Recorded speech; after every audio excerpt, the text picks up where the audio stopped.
Welcome to study फंडा guys. आज की वीडियो में हम लोग 3 टॉपिक को डिस्कस करेंगे जो आपके पेपर 2 के पर्सपेक्टिव से इम्पोर्टेंट है। ओके, पेपर 2 के पर्सपेक्टिव से इम्पोर्टेंट है।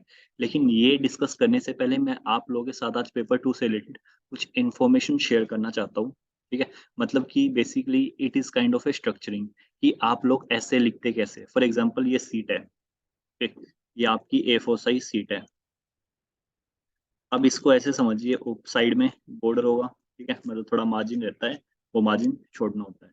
ऊपर यहाँ पे यूपीएससी वगैरह लिखा होगा, यहाँ पे आपका ऐसे का वो लिखा होगा। अब आपको ऐसे यहाँ से स्टार्ट करना है, लेट्स से, ठीक है। तो ऐसे को स्टार्ट करने के लिए एक अप्रोच होती है जिसको बोलते हैं आईबीसी अप्रोच, जो आपकी हर एक चीज में लगती है, यानी कि इंट्रोडक्शन, बॉडी और कंक्लूजन। जैसा कि आप लोगों को मालूम है, आपको 300 वर्ड्स में लिखना है, ठीक है। अगर 300 वर्ड्स में लिखना है तो 50 जो वर्ड्स है वो आपके इंट्रो में जाएंगे, 50 जो वर्ड है वो आपके कंक्लूजन में जाएगी, और जो बॉडी है वो आपकी जाएगी 200 वर्ड्स में। जो मेन कंपोनेंट है आपके आंसर का वो ये है। लेकिन अगर आपका इंट्रोडक्शन अच्छा नहीं होगा तो ऑब्वियस सी बात है वो थोड़ा कैची नहीं लगेगा। अगर थोड़ा मतलब अटेंशन नहीं सीख करेगा तो आगे पढ़ने का एग्जामिनर का मन भी नहीं करेगा। तो आपका इंट्रोडक्शन भी अच्छा होना चाहिए ओवरऑल। और अगर आपने इंट्रोडक्शन अच्छा लिख लिया, बॉडी अच्छी लिख ली, लेकिन अच्छे से कंक्लूड नहीं किया, तो वो भी एक नेगेटिव इंप्रेशन जाएगा। ओके, तो इन शॉर्ट आपको तीनों में एक बैलेंस्ड अप्रोच लेके चलनी है, एवरेज तो एटलीस्ट तीनों में लिखना ही है। अब जब आप लोग इसको लिखे ना, फॉर एग्जांपल इंट्रोडक्शन को यहाँ से स्टार्ट करिए, थोड़ा सा स्पेस छोड़ के, इसको बोलते हैं इंडेंट। इंडेंट इंडेंट छोड़ के यहाँ से स्टार्ट कीजिए ऐसे को, ठीक है। जब आप लोग स्टार्ट कर दे अपना ऐसे, लेट से आप लोग का यहाँ पे खत्म हो गया, कि इंट्रोडक्शन खत्म हो गया। इंट्रोडक्शन को ज्यादा बड़ा ना लिखे, ट्राई करें इंट्रोडक्शन को जितना शॉर्ट रखने की। और कोशिश करें, अगर क्योंकि ना सीएपीएफ में जो ऐसे होते हैं ना वो करंट अफेयर रिलेटेड होते हैं। अगर आप लोगों के पास थोड़ा बहुत कंटेंट हो तो ट्राई टू स्टार्ट योर ऐसे विद करंट अफेयर फॉर्मेट, ठीक है। जो करंट अफेयर में हो ना, जो कॉन्टेक्स्ट था करंट अफेयर में, जिस कॉन्टेक्स्ट में वो पर्टिकुलर न्यूज़ थी, अगर उससे स्टार्ट करोगे और भी बढ़िया रहेगा। Otherwise you can also start your introduction with data, facts, figures, okay. और कोई पर्टिकुलर आप लोगों के पास, लेट्स से, अगर कुछ भी नहीं समझ में आ रहा है एट द एंड तो क्या होगा, कोई बेसिक्स ऐसे तो उसकी डेफिनेशन से भी स्टार्ट कर सकते हैं। अगर कुछ भी नहीं समझ आ रहा, ये बिल्कुल लास्ट रिजोर्ट है, ओके। अदरवाइज डेफिनेशन वाले अप्रोच को अवॉइड करना है जितना हो सके। फिर आप लोग को यहाँ से अपना वो लिखना है, क्या लिखना है, बॉडी। बॉडी जब आप लोग लिखे, बॉडी लिखने के बाद एक ना ज्यादा बड़ा पैराग्राफ ना लिखे, ठीक है। पैराग्राफ्स को थोड़ा छोटा छोटा लिखे, ओके। और ट्राई टू राइट योर ऐसे इन ए मल्टी डायमेंशनल अप्रोच, ठीक है। मतलब कि सोशल एंगल से, पॉलिटिकल एंगल से, एनवायरमेंटल एंगल से, इकोनॉमिकल एंगल से, जितने भी वहाँ पे पर्सपेक्टिव बन सकते हैं ना, थोड़ा अपने ऐसे को मल्टीपल अप्रोचेस से डील करने की कोशिश करें। उसके बाद ना एक इम्पोर्टेंट चीज, प्लीज, आप लोगों ने ऐसे जब इंट्रोडक्शन लिखना, यहाँ पे ये नहीं लिखना दिस इज इंट्रोडक्शन अंडरलाइन कर दिया, गलत है ये। ना ही यहाँ पे ये लिखना ये बॉडी, ये गलत है, ठीक है। ये सेल्फ अंडरस्टूड होता है कि आपने एक इंट्रोडक्शन लिखा है, तो यहाँ पे अगर आपका खत्म हो गया तो यहाँ से बॉडी स्टार्ट होगी, ठीक है। सेल्फ अंडरस्टूड है, आपको वहाँ पे मेंशन करने की जरूरत नहीं है कि दिस इज बॉडी और अंडरलाइन कर दिया। और दूसरी बात, ऐसे में ना कभी भी पॉइंटर फॉर्मेट्स में नहीं लिखा जाता। ऐसे में कभी भी पॉइंटर फॉर्मेट में नहीं लिखा जाता। Is that clear guys? अगर आप लोग ऐसे में पॉइंटर फॉर्मेट में लिख रहे हो तो ऑब्वियस सी बात है आप लोग के मार्क्स कटेंगे। Is that clear? तो ये नहीं लिखना है पॉइंटर फॉर्मेट में, सारे के साथ पूरा पूरा ऐसे जो है पैराग्राफ फॉर्मेट में लिखना, पैराग्राफ फॉर्मेट में। और लास्ट में अपना, फॉर एग्जांपल, आपको एग्जाम में 3 सीट मिलेगी ऐसे लिखने के लिए, एक ऐसे के लिए 3 सीट होगी जैसे, ठीक है। तो कोशिश करना कि आप जो वर्ड लिमिट है ना, 300 वर्ड लिमिट है। कभी कभी क्या होता है ना, किसी किसी स्टूडेंट्स की जो हैंड राइटिंग होती है काफी छोटी होती है, तो उसको ये रहता है उसको 3 के 3 पेज ही भरने हैं। जरूरी नहीं है, जब आप लोग प्रैक्टिस करो तो एटलीस्ट काउंट कर लो कि आपके पहले पेज पे कितने क्या वर्ड्स आ रहे हैं, ठीक है। तो उसके हिसाब से वो हो सकता है कि आपके थर्ड पेज पूरा ही ना भरे, या यहीं तक आपके 300 वर्ड कंप्लीट हो रहे हैं। तो आपको एटलीस्ट एक बेसिक आइडिया रह जाएगा कि हाँ, एग्जाम में ना मेरे यहाँ तक 300 वर्ड्स कंप्लीट हो जाते हैं। उसके बाद नेक्स्ट वाले ऐसे में जंप करे। अदरवाइज क्या होगा ना, वो तुम्हारा कभी ऐसे ही, मतलब ना, तुम्हारा जो टाइम मैनेजमेंट है तुम उसको मैनेज नहीं कर पाओगे, और तुम्हारा एंड में ना पेपर छूट जाएगा। समझ रहे हो? और अगर 300 वर्ड्स का ऐसे दिया गया, कोई दिक्कत नहीं है, 280 वर्ड्स का लिख दो, 290 वर्ड्स का लिख लो। इन शॉर्ट क्या करना है, पेपर कंप्लीट करना है, पेपर के साथ कोई कॉम्प्रोमाइज नहीं करना है। ओके, तो ये मैंने थोड़ा बहुत आप लोग को बेसिक बता दिया ऐसे लिखने का। नेक्स्ट वाली वीडियो में हम लोग थोड़ा बहुत मतलब ना इन सब चीजों को डिस्कस करते रहेंगे, क्या क्या मिस्टेक्स है जो आप लोग को नहीं करनी चाहिए। तो चलिए स्टार्ट करते हैं हमारे आज का पहला टॉपिक, जिसका नाम है डिफेमेशन। अब डिफेमेशन होता क्या है? डिफेमेशन मतलब कि अगर कोई इंसान आपके बारे में कुछ फॉल्स स्टेटमेंट कम्युनिकेट करे या आपके बारे में कुछ गलत जो बात है वो फैलाए, तो उसको आप लोग बोल सकते हो आपको डिफेम कर दिया, ठीक है, डिफेमेशन बोल सकते हो। डिस्क्वालिफिकेशन क्या होता है? अभी रिसेंटली आप लोगों ने सुना होगा, जो कांग्रेस के लीडर है राहुल गांधी, उनको डिफेमेशन के केस में, जो कि 2019 का एक डिफेमेशन का केस था, इस केस में सूरत कोर्ट ने 2 साल की सजा दी है। जब इनको 2 साल की सजा सुनाई गई, तो हमारे रिप्रेजेंटेशन ऑफ पीपल एक्ट 1951 के अंडर इनको डिस्क्वालीफाई कर दिया गया एमपी की पोस्ट से, ठीक है। ऐसे कैसे सर? अभी हम लोग आगे देखेंगे रिप्रेजेंटेशन ऑफ पीपल एक्ट 1951 के प्रोविजंस को, कि इनको डिस्क्वालीफाई क्यों किया गया। और ये वायनाड से एमपी थे। वायनाड कहाँ पे? केरला में। ओके, तो अब स्टार्ट करते हैं हमारे डिफेमेशन। पहले अब मैंने दोनों के दोनों इंट्रोडक्शन बता दिया। अगर एग्जाम में क्वेश्चन आता है, या तो क्वेश्चन आएगा डिस्क्वालिफिकेशन ऑफ एमपी और एमएलए से रिलेटेड, या फिर क्वेश्चन आएगा आपका डिफेमेशन से रिलेटेड। ओके, डिफॉर्मेशन से रिलेटेड अगर क्वेश्चन आता है, you can directly start your answer. ये जो स्टेटमेंट है ना, ये आप लोग दोनों में यूज कर सकते हो एज ए इंट्रोडक्शन। क्यों सर? क्योंकि ये एक करंट बेस्ड न्यूज है, ठीक है। अगर आप लोग इसको डिफेमेशन वाले केस में भी यूज कर सकते हो और डिस्क्वालिफिकेशन वाले केस में भी यूज कर सकते हो। अदरवाइज अगर डिफेमेशन पे आए, तो you can start your answer with this method कि defamation is the act of communicating false statement about a person that injure the reputation of that person when observed through the eyes of an ordinary man. Any false and unprivileged statement published or spoken deliberately, जानबूझ के, intentionally, knowingly, with the intention to damage someone's reputation is defamation। ठीक है, कि जानबूझ के किसी के खिलाफ कोई स्टेटमेंट बोली गई है उसकी रेपुटेशन को डैमेज करने के लिए, तो वो एक डिफेमेशन का केस बन जाता है। ओके, तो आई होप गाइस आप लोगों को समझ में आ गया हो कि आपको इंट्रोडक्शन कैसे लिखना है। These are the introduction of your answer, जो भी आंसर है। नेक्स्ट क्वेश्चन है। नेक्स्ट, अब हमारे कॉन्स्टिट्यूशन का आर्टिकल 19, हमारे कॉन्स्टिट्यूशन का आर्टिकल 19 आप लोगों को मालूम होगा कि फ्रीडम ग्रांट करता है, किस तरह की freedom of speech and expression अपने सिटीजन्स को, ठीक है। यानी कि भारत के कॉन्स्टिट्यूशन के, भारत के संविधान के आर्टिकल 19 में हमें freedom of speech and expression दिया गया है। लेकिन आप लोगों को मालूम होगा हमारे जो फंडामेंटल राइट है, they are absolute in nature. They are absolute in nature. What is the meaning of that thing? Absolute और क्वालिफाइड। मैंने अभी क्या बोला कि they are absolute in nature. Is it true? No, they are not absolute, they are qualified in nature. Qualified का मतलब क्या होता है? Subject to reasonable restrictions.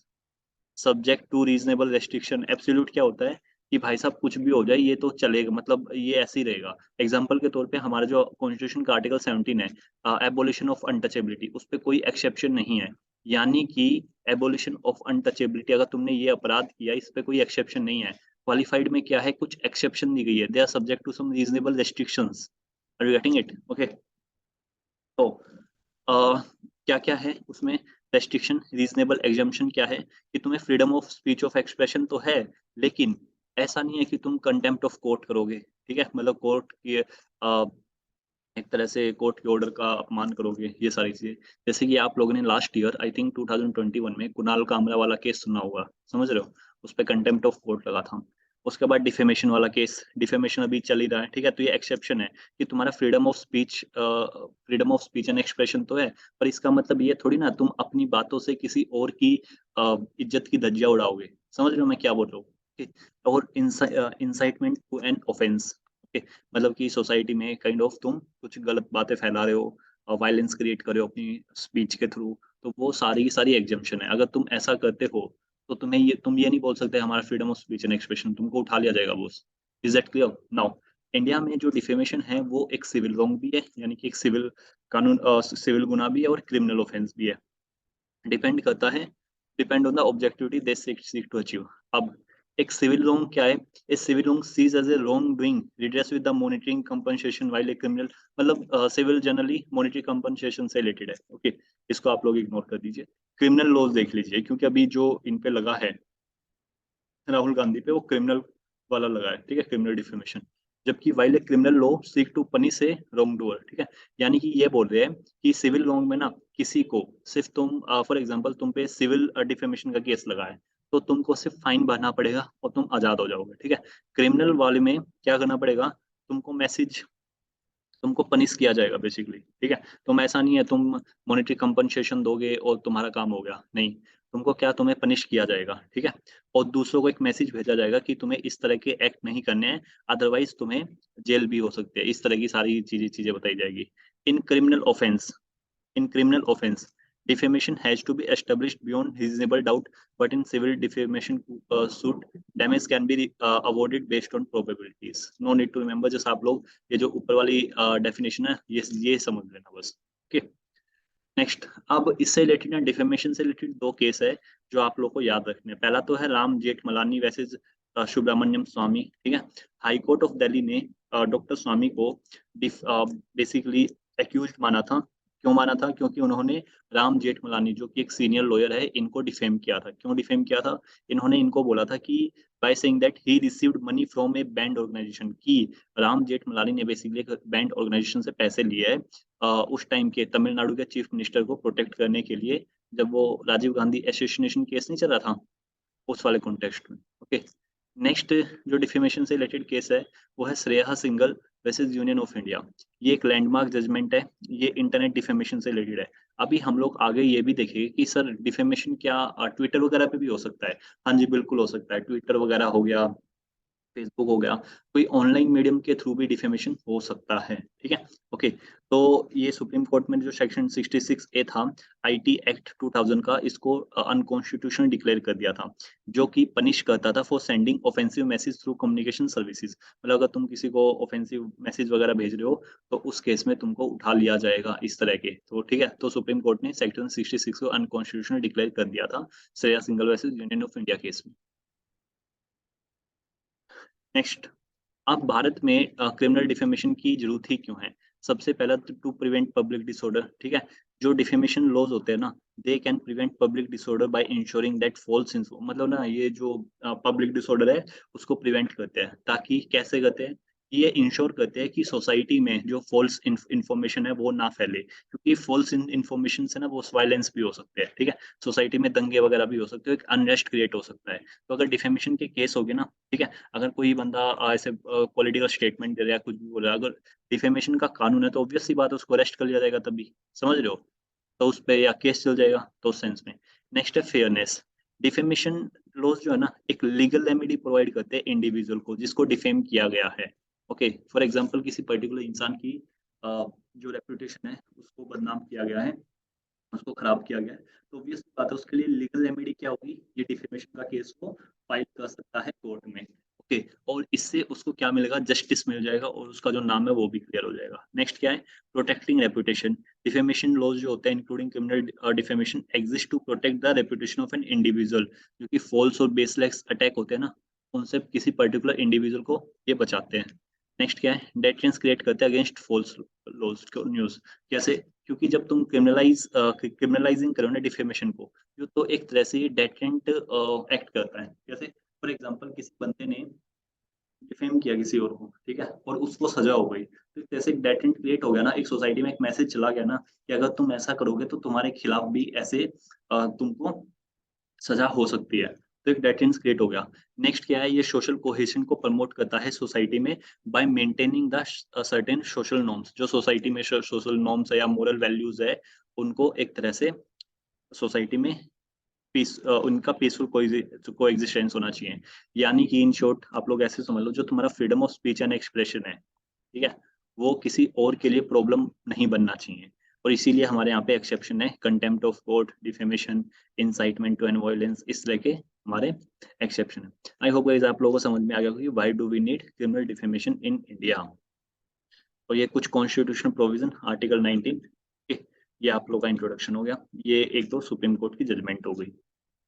Next, अब हमारे यहाँ पे जो आईपीसी है, सेक्शन 499 एंड 500 ऑफ आईपीसी, वो डिफेमेशन को as a criminal offence define करता है। ओके, और जो हमारा सीआरपीसी है, इसमें भी कुछ प्रोसीजर वगैरह है कि कैसे किसी क्रिमिनल ऑफेंसेस, मतलब जो क्रिमिनल डिफेमेशन का केस है उसको कैसे प्रोसिक्यूट किया जाएगा, कैसे नहीं, कुछ इसमें प्रोसीजर हो गए। No need to remember, just remember this thing कि आईटी एक्ट जो हमारा है 2000 का, ये एक्ट डिफाइन करता है कुछ सर्टेन प्रोविजंस जो कि ऑनलाइन डिफेमेशन और साइबर क्राइम से रिलेटेड है, ठीक है, जिनको यूज किया जा सकता है इस to prosecute cases of criminal defamation that occur on internet, internet पे भी हो सकता है ना डिफेमेशन के केस वगैरह, तो उसके लिए हमारा आईटी एक्ट 2000 है। नेक्स्ट, क्या क्या चैलेंजेस है क्रिमिनल डिफेमेशन से रिलेटेड इंडिया में? ये हमारी जो फ्री स्पीच है उसको इफेक्ट करता है, ऑब्वियस सी बात है।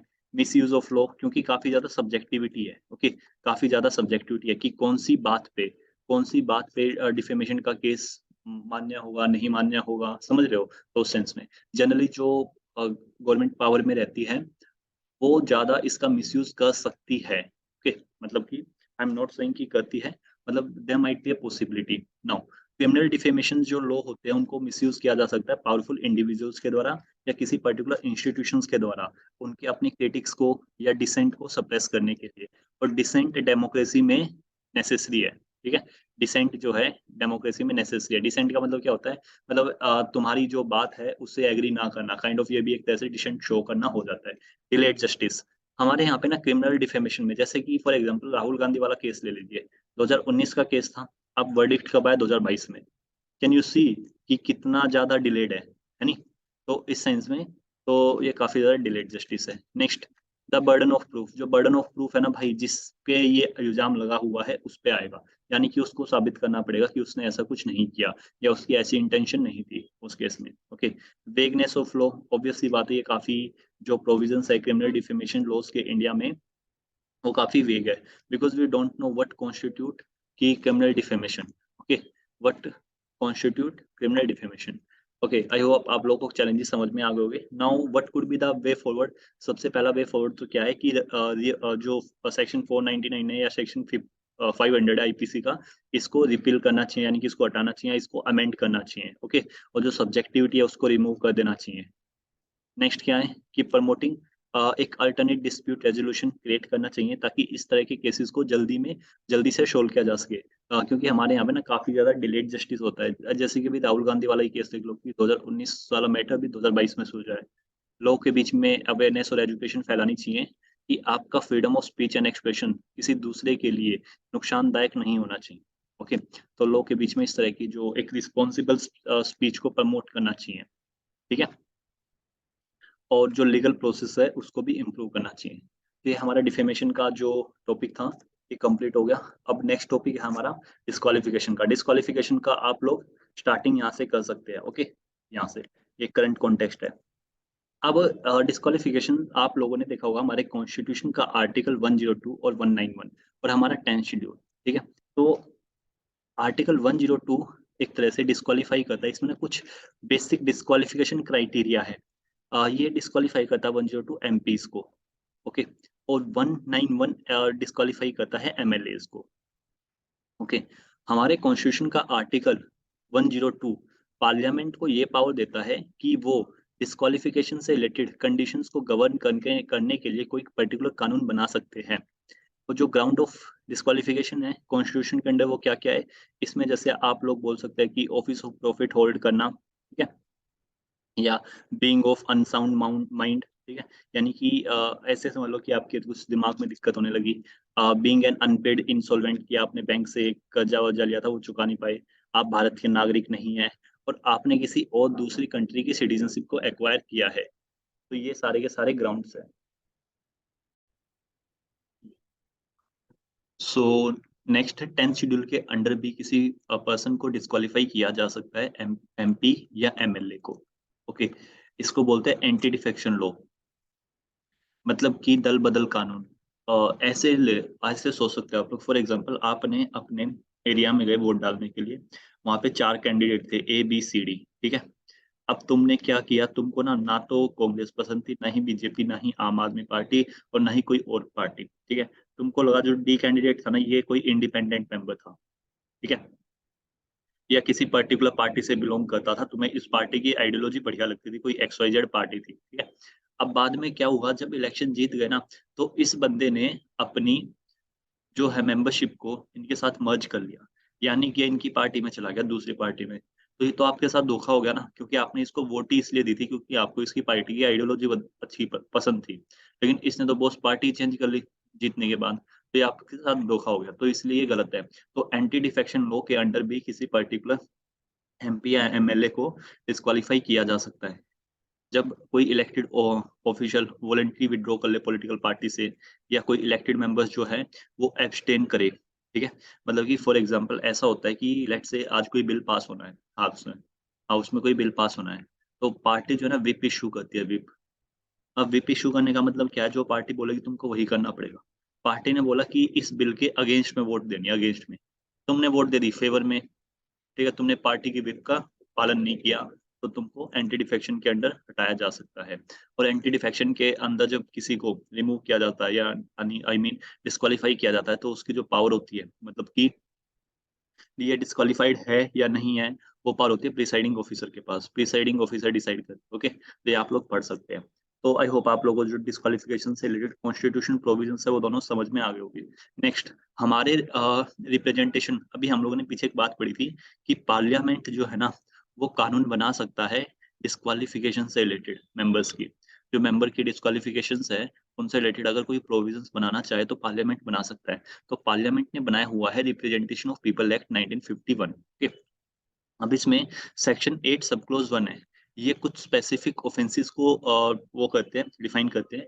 जैसे कि अगर तुम किसी पर दो ग्रुप के बीच में एनिमिटी को प्रमोट कर रहे हो, ठीक है, ब्राइबरी, ठीक है, अनड्यू इन्फ्लुएंस और प्रेजेंटेशन एट एन इलेक्शन, तो इस तरह की चीजों में तुमको डिस्क्वालीफाई किया जा सकता है। और a person will be disqualified if convicted and sentenced to imprisonment of not less than 2 year. अभी जो सबसे इंपॉर्टेंट है वो ये वाला प्रोविजन है, यानी कि अगर तुमको किसी पर्टिकुलर चीज के लिए 2 साल या उससे ज्यादा की सजा सुनाई जाती है तो भी तुमको डिस्क्वालीफाई किया जाएगा। यही हुआ है राहुल गांधी के साथ। नेक्स्ट क्या है कि जो पर्सन है जो डिस्क्वालीफाई हुआ है for the period of imprisonment and A further 6 year, यानी कि उनको कैसे डिस्क्वालीफाई किया जाएगा, 2 साल तो है ही, प्लस में जब वो 2 साल बाद रिहा होके आएंगे जेल से, तो 6 साल तक वो इलेक्शन नहीं लड़ सकते, अगले 6 साल। ओके, क्या इस सजा को कम किया जा सकता है? हाँ जी, किया जा सकता है इलेक्शन कमीशन ऑफ इंडिया के द्वारा। ये आपने आसाम के केस में देखने को मिला हुआ last to last year. Next है सेक्शन 9। सेक्शन 9 डील करता है डिस्क्वालिफिकेशन से related for dismal of corruption, disloyalty और entering into government contract while being a law maker. यानी कि तुम एक लॉ मेकर हो, लॉ मेकर यानी कि तुम एक लेजिस्लेचर हो, उसके बावजूद तुम करप्शन हो गया, डिसलॉयल्टी होगी, या किसी गवर्नमेंट के कॉन्ट्रैक्ट में तुम्हारा कोई रोल है, ठीक है, इनडायरेक्टली रोल है, तो उस केस में भी तुमको डिस्क्वालीफाई कर दिया जाएगा। ऑफिस ऑफ प्रॉफिट इसको बोला जा सकता है यहाँ पे। सेक्शन 10 क्या होता है? सेक्शन 10 है कि एक पर्टिकुलर टाइम लिमिट होती है, उसके अंदर तुमको ये बताना होता है तुमने अपनी इलेक्शन में इतना खर्चा किया है। और जो इलेक्शन एक्सपेंसेस होते हैं ना, इनकी एक लिमिट होती है, अगर तुमने उससे ज्यादा किया होगा तो उस केस में भी तुमको डिस्क्वालीफाई कर दिया जाएगा। प्लस में अगर तुम इस अकाउंट को नहीं बता पाए with in a specified time कि तुमने कितना क्या खर्चा किया, तब भी तुमको डिस्क्वालीफाई कर दिया जाएगा। सेक्शन 11 डील करता है disqualification for the corrupt practices. Okay, तो आई होप गाइस आप लोगों को ये चीजें समझ में आ गई होगी। सेक्शन 8, सेक्शन 9, सेक्शन 10 और सेक्शन 11 डिस्क्वालिफिकेशन से रिलेटेड डील करते हैं। नेक्स्ट, अब कुछ सुप्रीम कोर्ट की जजमेंट्स हैं, ये आप लोग पढ़ सकते हैं। सबसे पहला कीहोतो होलोहन केस। इसमें सुप्रीम कोर्ट ने बोला था कि जब प्रिसाइडिंग ऑफिसर यानी कि स्पीकर जो है किसी पर्टिकुलर बंदे को डिस्क्वालीफाई करते हैं, तो स्पीकर का जो डिसीजन है ना, स्पीकर का जो डिसीजन है, this is subject to judicial review, यानी कि इसको जुडिशियल रिव्यू कर सकती है। ओके, इसमें तो ये वाला बोला गया कि हो तो होलन में। जया बच्चन केस में क्या था कि जया बच्चन जो है ना, जो अमिताभ बच्चन उनकी जो वाइफ है, जया बच्चन जो है, सुप्रीम कोर्ट ने ये बोला जो अपॉइंटमेंट है जया बच्चन का as a member of Rajya Sabha, as a member of Rajya Sabha वो इनवैलिड है। क्यों? क्योंकि वो उस टाइम पे किसी ना किसी ऑफिस ऑफ प्रॉफिट को होल्ड किए हुए थी, ठीक है, तो ऑफिस ऑफ प्रॉफिट के अंडर इसको हटा दिया गया। Next, lily Thomas case. Lily Thomas case में क्या था कि ये वाला जो कानून था ना, इसका सेक्शन 8 सब क्लोज 4 इसको अनकॉन्स्टिट्यूशनल डिक्लेयर कर दिया सुप्रीम कोर्ट ने। क्यों कर दिया? क्योंकि इसमें ये बोला गया था कि अगर लेट से तुमको 2 या 2 साल से सजा कन्विक्ट किया गया है, ठीक है, 2 या 2 साल से, मतलब कि तुमने ना कोई गलत काम किया है, ओके, तुमने कोई गलत काम किया है उसके लिए, मतलब कि तुम्हें कन्विक्ट किया गया है, ठीक है, तुम पे आरोप लगाए जा रहे हैं एंड ऑल दैट, तुम एमपी हो या एमएलए हो, कोई भी हो, ठीक है, तुम पे आरोप लगाए जा रहे हैं। तो भी पहले क्या होता था ना, तुम पे आरोप लगाए जा रहे हैं, फिर भी जो एमपी एमएलए थे वो अपना काम करते रहते थे, चाहे तुम्हें 3 साल की सजा मिले चाहे 4 साल की, उस केस में भी, ठीक है। मतलब कि थोड़ा बहुत टाइम देते हैं ना। तो सुप्रीम कोर्ट ने ये बोला कि अगर किसी भी एमपी या एमएलए को 2 साल या उससे ज्यादा की सजा मिलती है, उसको इमीडिएटली डिस्क्वालीफाई कर देना चाहिए, ठीक है। वो इमीडिएटली डिस्क्वालीफाई हो जाएगा। ऐसा नहीं है कि वो बैकग्राउंड में काम करता रहेगा और बाद में जब तक उसकी सजा फाइनल नहीं हो जाती, जब तक वो काम करता रहेगा, ऐसा कुछ नहीं है, ओके। तो ये लिली थॉमस वाला केस हो गया। नेक्स्ट, अब क्या क्या चैलेंजेस है जो कि डिस्क्वालिफिकेशन ऑफ लेजिस्लेचर से रिलेटेड है। सबसे पहला तो है लीगल चैलेंज, क्योंकि जो डिस्क्वालिफिकेशन है उसको आप लोग कोर्ट ऑफ लॉ में भी चैलेंज कर सकते हैं, जिसकी वजह से जो है ये प्रोलॉन्ग्ड लीगल प्रोसेस में कन्वर्ट हो जाता है। जैसे अभी सूरत कोर्ट ने राहुल गांधी को सजा दी है 2 साल की, अब वो आगे अपील करेंगे, 30 दिन का टाइम दिया उनको, है नहीं। नेक्स्ट है पॉलिटिकल चैलेंजेस। डिस्क्वालिफिकेशन का जो है वो पॉलिटिकल इम्प्लीकेशंस भी हो सकता है and can lead to accusation of political vendetta, मतलब एक दूसरे पर जो इल्जाम लगाने वाला सिनेरियो ना, वो consider. enforcement challenges. Enforcing disqualification can be a challenge, especially if the disqualified legislature refuse to vacate their seats. ठीक है, मतलब कि जो डिस्क्वालिफिकेशन से रिलेटेड प्रोविजंस है उनको इन्फोर्स करना एक चैलेंज हो सकता है उस सिनेरियो में जो डिस्क्वालिफाइड लेजिस्लेचर है वो अपनी सीट को खाली करने से मना कर दे। जैसे कि एग्जांपल है 2017 में इलेक्शन कमीशन ऑफ इंडिया ने डिस्क्वालीफाई किया था एक पॉलिटिकल लीडर को तमिलनाडु असेंबली से, बट उसने अपनी सीट को खाली करने से मना कर दिया था, जिसकी वजह से एक लीगल टसल हो गया था, ओके। नेक्स्ट है इम्पैक्ट ऑन वोटर्स। जो डिस्क्वालिफिकेशन है वो वोटर को भी इम्पैक्ट करते हैं जो अपने डिस्क्वालिफाइड लेजिस्लेचर को इलेक्ट करते हैं, ठीक है। ऑब्वियस सी बात है, वो फील कर सकते हैं कि जो उनका जो मैंडेट है उसको नलीफाई किया जा चुका है। एग्जाम्पल के तौर पे आप ऐसे समझो, राहुल गांधी को वायनाड से एमपी चुना गया था, तो जो वायनाड वाले सिटीजन्स हो गए, उनको ऐसा लगेगा कि उनका जो मैंडेट था उसको नलीफाई कर दिया गया, मतलब कि उनकी सुनी नहीं गई, ठीक है, क्यों उन्होंने अपने किसी एमपी को चुन के भेजा था और अब वो है ही नहीं एमपी, गेटिंग इट। तो उस सेंस में अब इसका वे फॉरवर्ड क्या हो सकता है। वे फॉरवर्ड में क्लियर गाइडलाइंस होनी चाहिए, एक टाइम बाउंड प्रोसेस होना चाहिए, ठीक है। क्लियर गाइडलाइंस का मतलब क्या है, जो एक एम्बिग्यूटी रहती है ना गाइडलाइंस में, वो नहीं होनी चाहिए। मतलब कि जो डिस्क्वालिफिकेशन है लेजिस्लेचर का, वो प्रोसेस भी काफी फेयर और ट्रांसपेरेंट होना चाहिए कि किस बेसिस पे तुमको डिस्क्वालीफाई किया जा रहा है, किस बेसिस पे नहीं। अगर तुम्हें इस बेसिस पे डिस्क्वालीफाई किया जा रहा है, तो अगर फ्यूचर में सिमिलर काइंड ऑफ अगर कोई केस आता है, ठीक है, तो उस बंदे को भी डिस्क्वालीफाई करना चाहिए। ऐसा नहीं है वो आपकी पार्टी से बिलोंग करता तो उसको नहीं करोगे। नेक्स्ट है टाइम बाउंड प्रोसेस, मतलब कि एक पर्टिकुलर टाइम बाउंड होना चाहिए। एग्जाम्पल के तौर पे आप लोग ऐसे ले सकते हो कि जो ये डिस्क्वालिफिकेशन ऑफ लेजिस्लेचर्स है, ये काफी ना लंबे समय तक चलते रहते हैं इनके केसेस और हमें मालूम ही नहीं होता, ठीक है। तो एटलीस्ट एक टाइम बाउंड प्रोसेस होना चाहिए कि अगर किसी पे कोई डिस्क्वालिफिकेशन का वो चल रहा है, तो उसको 2 या 3 महीने के अंदर उसको डिस्पोज करे उस केस को। नेक्स्ट है जो लीगल फ्रेमवर्क है उसको स्ट्रेंथन करो, ट्रांसपेरेंसी को प्रमोट करो और जो इन्फोर्समेंट है उसको स्ट्रिक्ट करो, ओके। आई होप गाइस आप लोगों को ये दोनों के दोनों टॉपिक समझ में आ गए होंगे हमारे। सो गाइस हम लोगों का नेक्स्ट आर्टिकल है tested but tired this was could be in distress. ये जो आर्टिकल है ये लिखा है केवी मधुसूदन ने, और अब इसके बारे में हम लोग डिस्कस करते हैं। देखो, हुआ क्या था कि भारत की इंडिपेंडेंस से पहले एक फोर्स हुआ करती थी जिसका नाम था क्राउन रिप्रेजेंटेटिव पुलिस, ओके। ये आई थिंक 1939 के अराउंड बनाई गई थी इसको। उसके बाद क्या हुआ, जब भारत आजाद हुआ 1947 में, तो हम लोगों ने क्या किया था, हमारी कॉन्स्टिट्यूएंट असेंबली ने लॉ एंड ऑर्डर को कहाँ पे डाल दिया था, स्टेट लिस्ट में। ऑब्वियस सी बात है। तो उसके बाद ये डिबेट चली कि जो ये सेंट्रल गवर्नमेंट के पास जो क्राउन रिप्रेजेंटेटिव पुलिस है, इसको कंटिन्यू करना चाहिए या नहीं करना चाहिए। तो हमारे जो सरदार वल्लभ भाई पटेल थे, उन्होंने बोला था कि इसको कंटिन्यू करना चाहिए और इसका नाम बदल के रख दिया गया था CRPF, okay, central reserve police force. अब ये जो ऑथर है ना, ये बोलते हैं कि सीआरपीएफ के बारे में ही है ये आर्टिकल पूरा का पूरा, ओके। काइंड ऑफ इसमें थोड़ा बहुत कंपैरिजन भी देखने को मिलेगा और थोड़ी बहुत आप लोग को इश्यूज भी देखने को मिलेंगे। ये बोलते हैं कि जो अभी ना सीआरपीएफ जो है, अगर आप लोग देखोगे, सबसे ज्यादा वर्सेटाइल और जो सबसे ज्यादा फ्लेक्सिबल है, सीआरपीएफ को ही माना जाता है। अब होता क्या है कि अगर आप इनका कंपैरिजन करेंगे ना रेगुलर आर्मी से, तो जो रेगुलर आर्मीज ऑलमोस्ट काम करती है वो सारे के सारे काम इन ये भी करते हैं सीआरपीएफ। अब इनको डिप्लॉय किया जाता है, फॉर एग्जांपल सीआरपीएफ को डिप्लॉय किया जाता है कहाँ कहाँ पे, जो कश्मीर हो गया, जैसे इंसर्जेंसी वाले एरियाज हो गए, इलेक्शन हो गए, इन सारी जगह पे इनको डिप्लॉय किया जाता है, ओके। लेकिन अब यहाँ पे जैसे कश्मीर हो गया या इंसर्जेंट वाले एरियाज हो गए, वहाँ पे आर्मी को भी डिप्लॉय किया जा सकता है, लेकिन गवर्नमेंट करती नहीं है। क्यों नहीं करती? क्योंकि इससे एक ना गलत मैसेज आता है कि काइंड ऑफ एक ह्यूमन राइट वायलेशन हो गया, या जो वुमेन्स के राइट्स हो गए, उनका वायलेशन हो गया, तो इस तरह का मैसेज आता है। तो इसीलिए अब क्या है, सीआरपीएफ को डिप्लॉय किया जाने लगा। लेकिन अब इनके साथ दिक्कत क्या है? इनके साथ दिक्कत ये है कि इनके ना ड्यूटी आवर्स वगैरह काफ़ी ज़्यादा होते हैं, ड्यूटी आवर्स ज़्यादा होते हैं, और स्ट्रेच्ड वर्किंग आवर्स की वजह से ये लोग अपनी स्किल्स को अपडेट नहीं कर पाते, ठीक है? यानी कि कहीं न कहीं इनके ड्यूटी आवर्स की वजह से, जो कि ज़्यादा है, उसकी वजह से जो अपनी ट्रेनिंग के साथ ही कॉम्प्रोमाइज़ करते जा रही है, अपनी स्किल्स को एनहांस नहीं कर पा रहे हैं।